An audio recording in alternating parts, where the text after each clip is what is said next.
Hi everyone, Nigel Saunders here. It has been a wet and rainy couple of days, but the rain stopped for now, so let's start today's work here in the bonsai zone.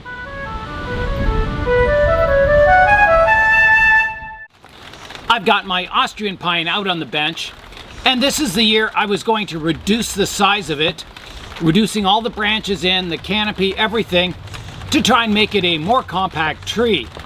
The rain held off for a little bit, but it's starting to rain again.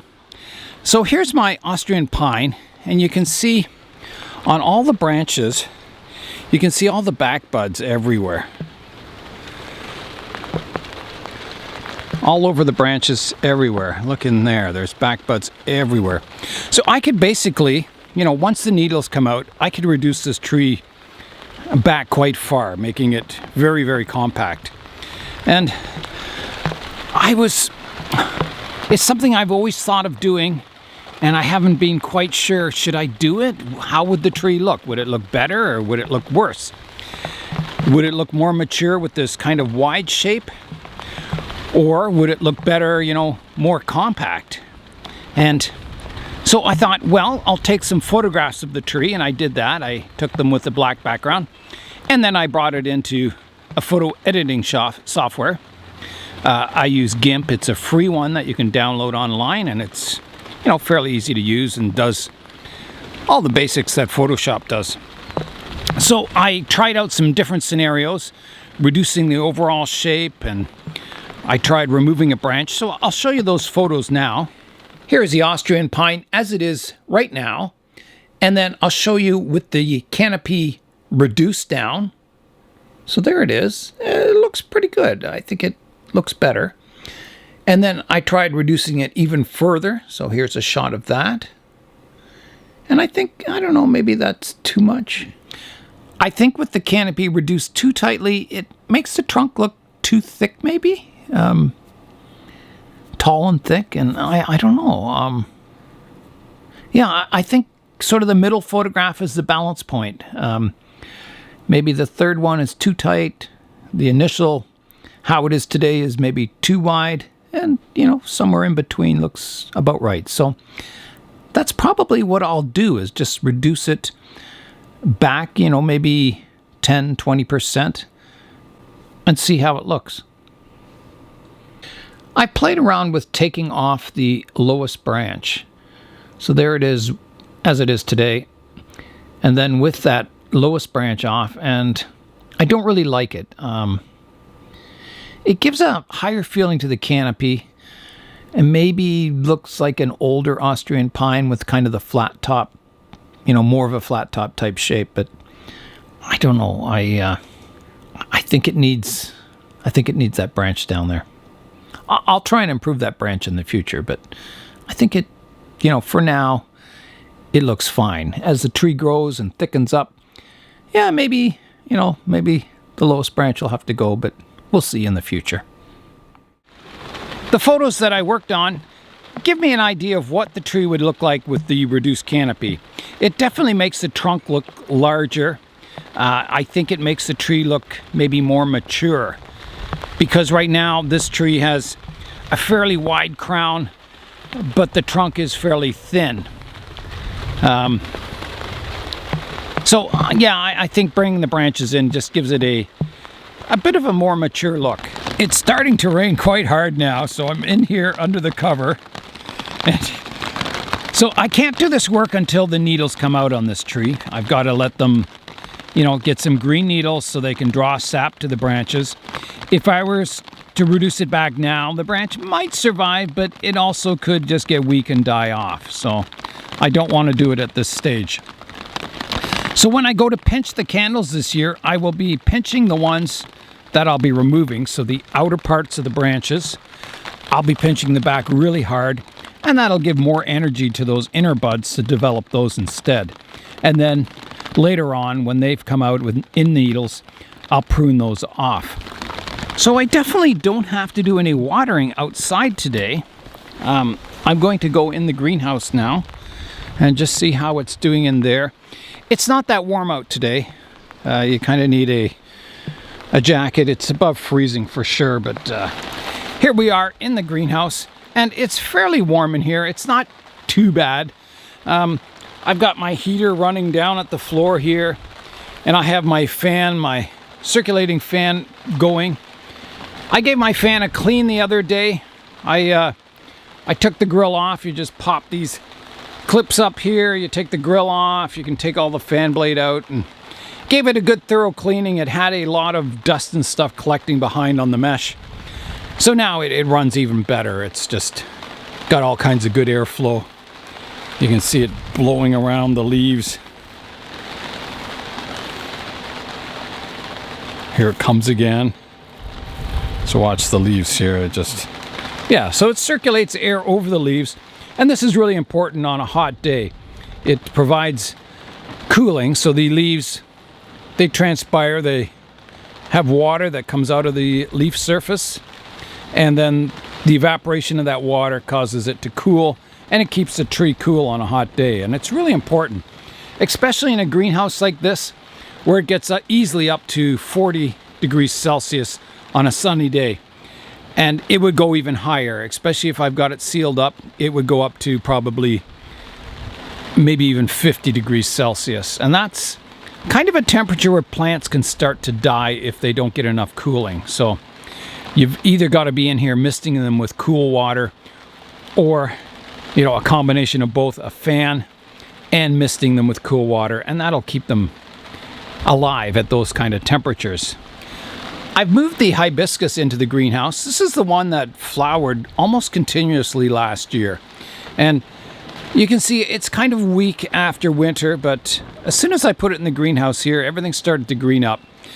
And there are some flower buds forming on it already. And I've been pinching those off, so I'll do the same here.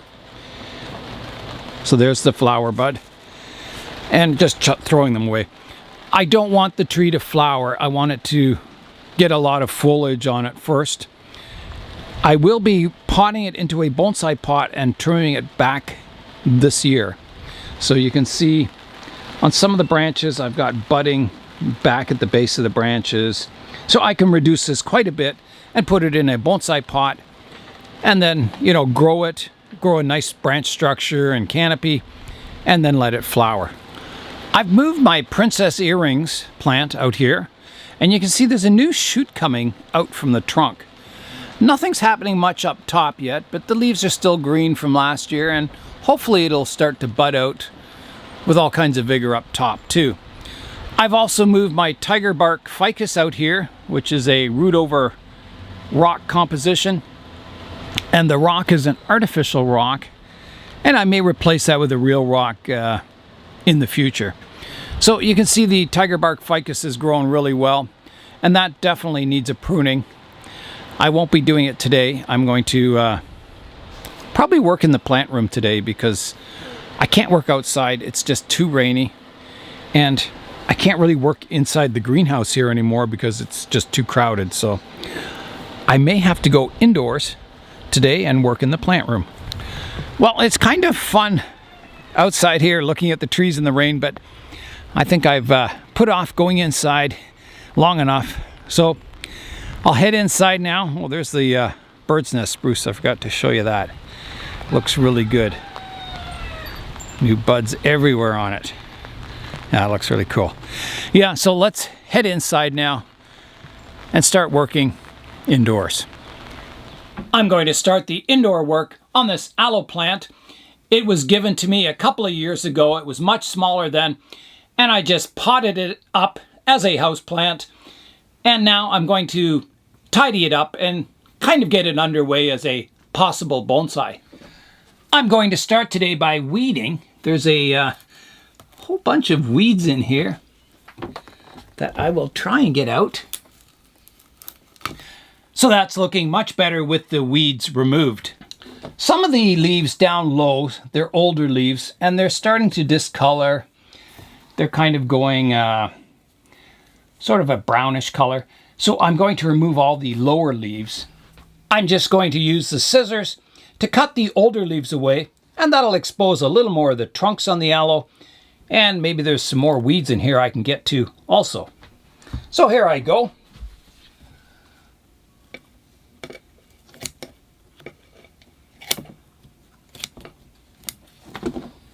And now I'll try and get this one. So these older leaves, they're becoming very soft. They would dry up and fall off very soon anyway. There's another one removed. There's a dried up one I can remove in there.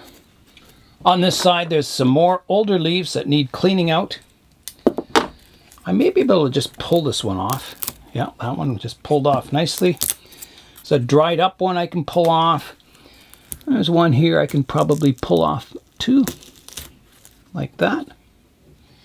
See how old and dried up that was. I think I'll remove this one too. Actually, there's probably two here I can remove. They feel very limp. So I'll take the lowest one off first.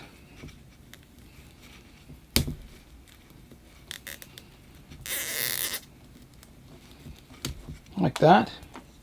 And it's very soft and squishy. And I'll also take this one because it's a little discolored. There's another couple over here that are quite discolored and need to be removed. The rest are looking pretty good. There's a weird crossing one here that I should get out. It's just not in a good position. So I'll come in and cut that one away. Like that. Okay, so I can see the soil line a lot easier now. I'll just level the soil out with my finger here. It was a little high on this side. And it's very dry at the moment. It needs a water and a fertilizer. So I'll mix up some fertilizer with my water and give the plant a good drenching. I'll take away all my scrap leaves. You'll notice that the sap coming out is quite a yellow color. You can see it on the table down here. It's almost like motor oil or vegetable oil. I've got my 2-liter bottle of rainwater and my Plant Prod 20-20-20 fertilizer with micronutrients.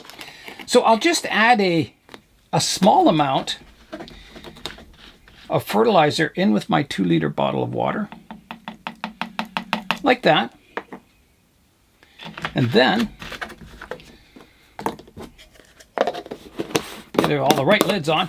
I'll give it a shake.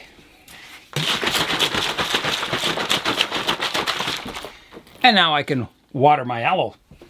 All right, here I go with the water and fertilizer. And I'll give it a good soak because this plant hasn't been watered in a long time. It just stays up in the bathroom. And whenever I think of it, I water it. I'm not really careful with this plant. So I'm going to move this plant to the bonsai area. So it will now get really good care rather than being treated as a house plant. It'll, get fertilized and watered whenever it needs it. A little better care than it got in the house. So that is the work done to my houseplant aloe for spring of 2020. So we'll be stopping by and having a look at this plant every now and then and seeing how it develops as either a houseplant or a bonsai. It's time to get out the next tree for today. The next plant I'll be working on today is my Silk Floss tree, and it's a very dangerous looking tree. As these Silk Floss trees grow larger, they develop all these spines or thorns on the trunk, and that protects them when they're young. And then as they get really old, all these thorns fall off, and the thicker bark of the tree takes over as its protection. You can see this tree is grown really tall. Here's an overall view of the tree, and as you can see, it's grown really tall, almost to the top of the roof. So today I'll be cutting it back, getting it down in size. I'm also going to be repotting this tree today. I got this tree from Chris Hendry. It was a lot smaller when I got it, and I don't think it's ever had any root work done to it because it was just basically a seedling. So today I'm going to be taking it out of this pot, working on the roots, repotting it, and pruning it down in height. And the reason I'm doing all this work right now is that once I'm finished, I'll put the tree out in the greenhouse and it'll get good sunshine, warmth, and humidity, and it should recover really easily. I'm not sure how root bound this tree will be, but I've noticed that there's a lot of roots growing out the drainage holes below here. So I'll have to cut those away to get the tree out of the pot. All right, let's tip the tree over on its side here. And I'll try and prune away these roots. I don't know how tough they'll be. I'll try it with the scissors.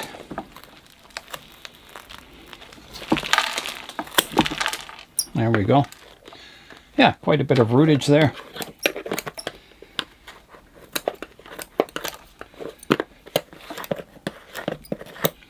And now I should be able to pull the tree out.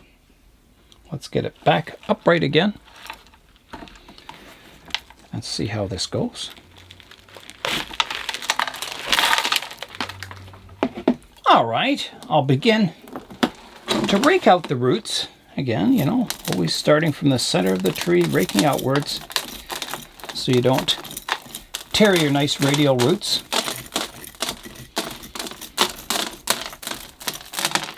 Yeah, Chris got these trees in accidentally. He ordered a silk tree and someone sent him silk floss tree seedlings, which are quite different. A silk tree is more of like a mimosa tree, and these are a Ceiba.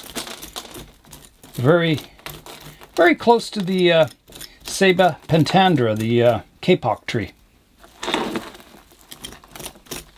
But these get a different color of flowers. The kapoks get white flowers, and these ones get kind of a purplish pink flower on them. So I can already see there's a huge, huge root coming down the one side. See that? Not ideal. So I am definitely going to have to remove that. I want to get a nice radial root base started on it.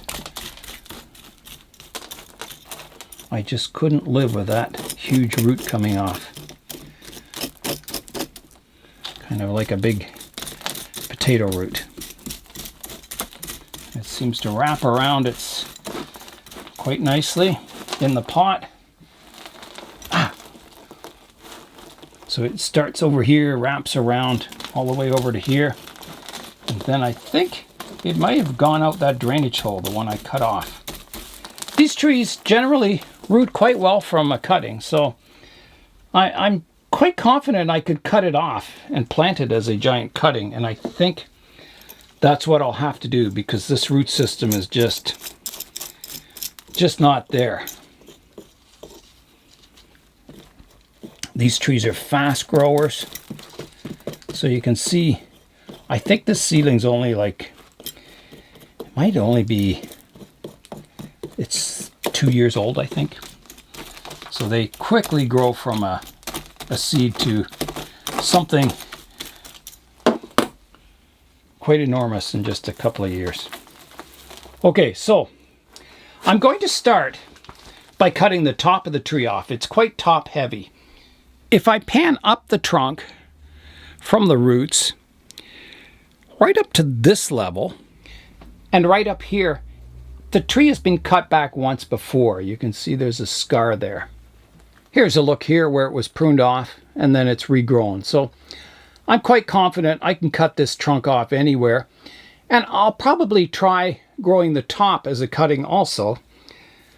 So that'll be exciting. Maybe I can get 2 trees out of this one. All right, here I go with the trunk chop, and I'm thinking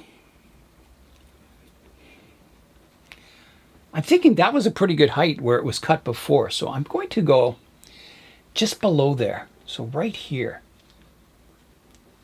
So here I go. Just like that. The next big step for this tree will be to come down and cut off the trunk or the root system. So This is kind of naturally the widest part of the root system. I can't fit my cutters around it. The trunk is too large, so I think I'm going to have to come in with a saw.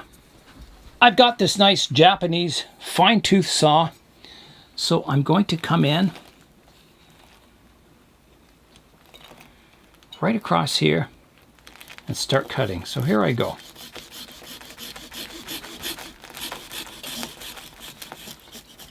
There we go. So that's what I'll plant as my cutting. I'm going to divide the top of the tree into several sections. So I'll try one cutting here, like that. And that is probably enough if I plant 3. So I'll just remove these lowest leaves off of this cutting.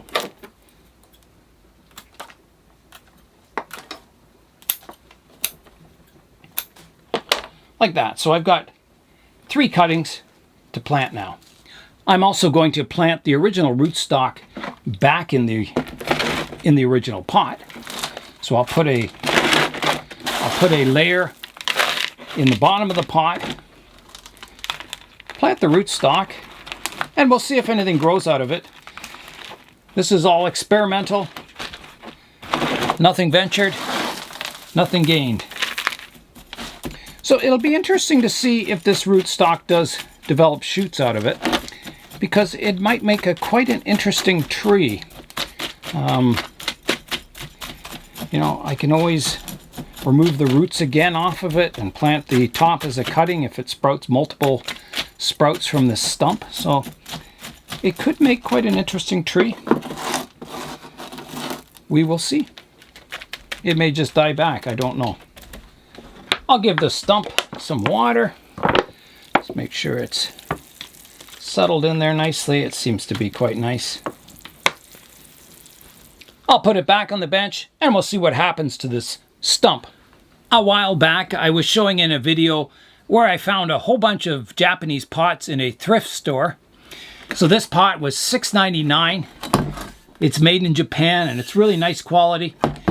So it's a large pot and I think it would be good, these are fast growing trees, to plant my silk floss trees in this pot. So that's what I'll do, and I'll try and put all 3 in the same pot here, all 3 cuttings.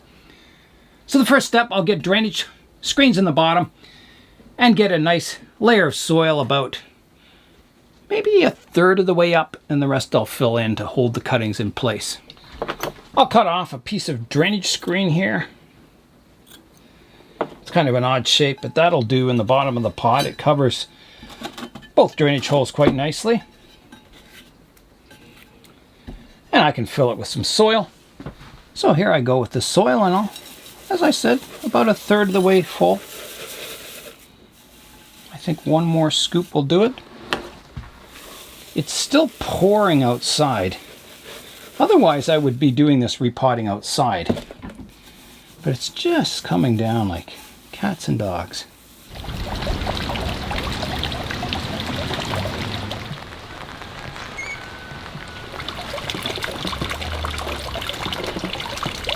Here comes baby. Hello, baby. Come here. Oh, look at those wings. Wonderful. Hello. Hi.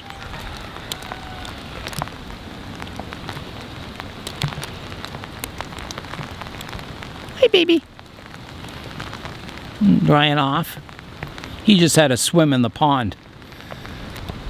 Didn't you? You like that, didn't you? You like the pond. Yeah, you like swimming in that water. The silkies are a little more sensible. They're staying in out of the rain today. Nice and dry in their little home in there. I have my initial layer of soil in now, so I'll start arranging the trees. So this trunk has a bit of a curve to it. So I don't know how I want to plant it. Maybe something like that. About there. Now the next cutting is quite tall. And I think I want, this is where it was previously cut before. So I think I want to remove that. So I'm going to do another chop to it, right to here, like that. And then I don't want it as tall as this other one, so I think I'll cut the top off to about here. Like that. And I'll arrange that. Maybe I'll bring this one forward a little bit, like that. This one can kind of be behind, maybe something like that. Don't know if that'll stay in place. Oh, it did. And then my final one, I want this to be the smallest, so I'll cut it off. I don't know. Maybe I want to use this woody part I cut off.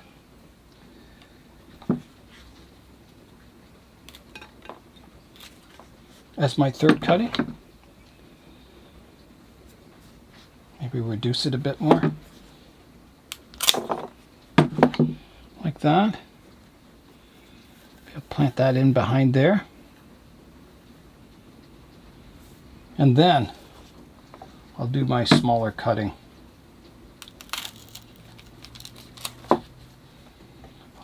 I'm going to take all the leaves off it.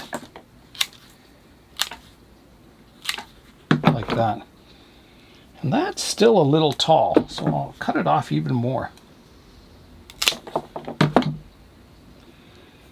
Kind of like that, I think. I'm having a look at the arrangement from the front view here. I'm not really liking that too much. I think that looks fine. I'll fill it in now. All right, let's get some more soil in around the trees. This is a rather nice pot for growing cuttings in.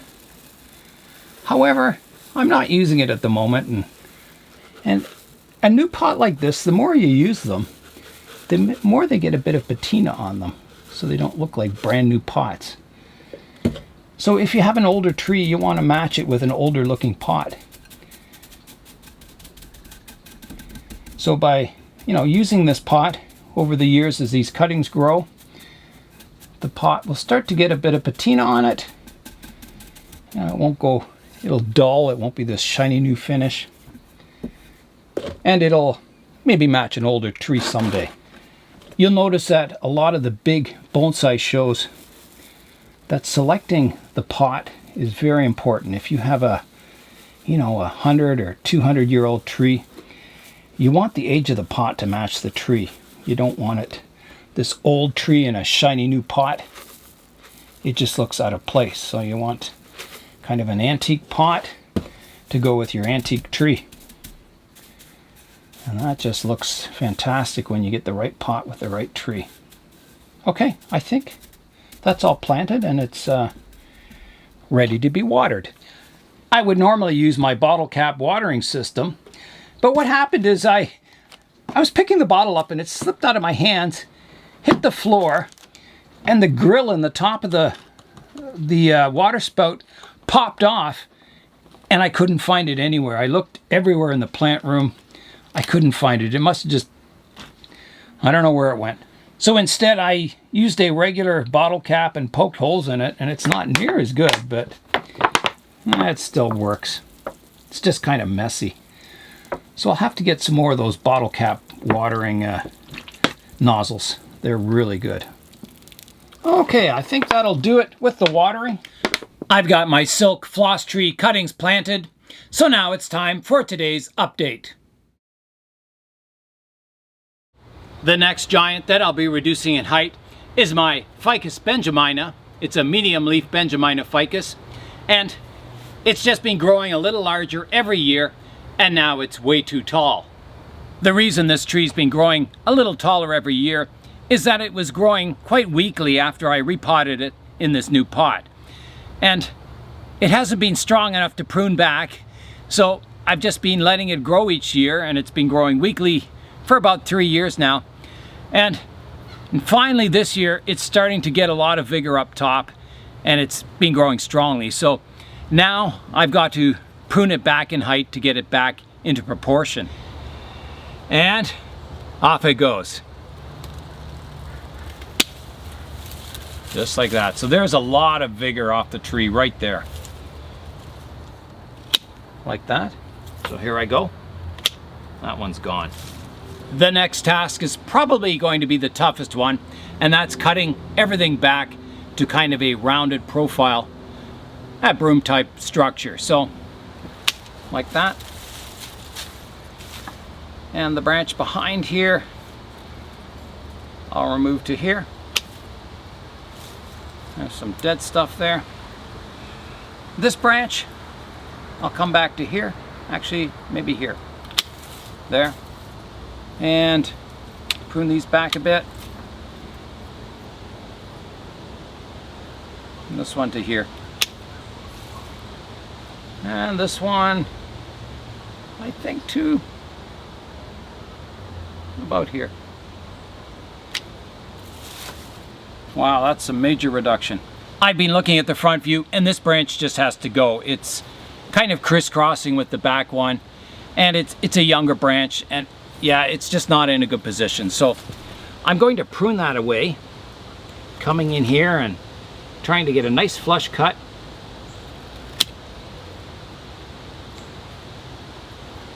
Like that. I had a look at the tree from the front now, and it looks much better, the structure. It's kind of got 3 branches coming up now, and hopefully it'll fill in and sort of form a canopy. Today's update is my Ficus root over temple, and in the previous video I had chopped the top off. It was getting way too tall, and I was hoping I'd get new branches coming out lower down on the tree, and it worked. I've got all kinds of nice branches so I can lower the height of the tree once again. So here's a look at the planting now. I was looking back at some earlier photographs of this, and I had it in a smaller pot before. Right now this is in a concrete pot made by Lewis from the bonsai at the Royal Botanical Gardens Club, and it's a really nice pot. The only unfortunate thing is with the stone temple and the cement pot full of soil, it weighs a lot. I can barely lift this by myself. I can do it, but all I do is I take it off this table, take it outside, and I put it on the wagon, take it to the backyard, and I dread doing it every time. It's just so heavy. So I'm going to repot it this year, probably late spring. And I've got this pot over here, which is a nice clay pot. Here's the new pot. You can see it's almost exactly the same length as the old pot, and the width is almost exactly the same also, at least to the lips of the pot. The actual pot surface is a little less. It's much shallower than the other pot. There's another problem with this pot. It's got too much soil in it, and when I water this thoroughly, there's just not enough roots from the ficus into the soil, so it doesn't dry out quickly. This soil stays wet for a couple of weeks at a time before it starts drying out. So I need a pot with less soil, so the soil ideally dries out daily, so you can water it every day. New water, new fertilizer, get new oxygen in the soil. When you've got soil just sitting wet like this, too much soil, not enough rootage, the soil just sits there and there's no fresh oxygen in the soil. It just sort of stagnates, and it's not good for root growth. So I think the smaller pot, the shallower pot, is going to help this tree health-wise too. The pot also has some fancy corners on it, if you see it from the top. So it should match, you know, the tree quite well. I haven't really held this pot up in front of the planting to see how it would look yet. I'll try that now. It's kind of hard to show you the pot, what it'll look like, but if I come down low like this, you can sort of get an idea what it'll look like, having the temple in the pot. I'll offset it and try and develop that canopy on top of the tree more, and I think it'll look quite good. I'll be repotting the root over temple in late spring, early summer. That's all for today. I'm Nigel Saunders. Thanks for joining me in the Bonsai Zone.